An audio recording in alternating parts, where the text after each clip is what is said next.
Nərimanov rayonu Təbriz küçəsi yeni açılmış parkın qarşısında yerləşən Qayaqala rezidensidə bu gün sizə ümumi sahəsi 60 kvadrat metr olan bir otaqdan 2 otağa mükəmməl formada layihələndirilmiş, yeni təmirdən çıxmış və yaşayış olmamış bir mənzil təqdim edirəm, hörmətli izləyicilər. Qeyd edeyim, mənzildə gördüyünüz bütün əşya və texnikalar təyin olunan qiymətə daxildir. Belə bir mənzilin geniş eyvan hissəsi mövcuddur. Mənzil 10 mərtəbəli binanın 5-ci mərtəbəsində yerləşir. Binanın geniş həyətyanı sahəsi, yeraltı qarajı və 2 ədəd çox sürətli liftləri mövcuddur.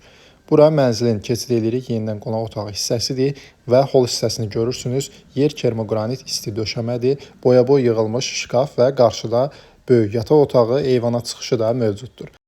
Həm qonaq otağının, həm də yataq otağının daxilində televizor sistemi quraşdırılır və yataq otağının daxilində özünə məxsus şkafı da var. Son olaraq mənzilin ümumi sanitar qovşağı. Mənzillə bağlı daha ətraflı məlumat üçün səhifədə qeyd olunan nömrə ilə əlaqə saxlamağınız kifayətdir.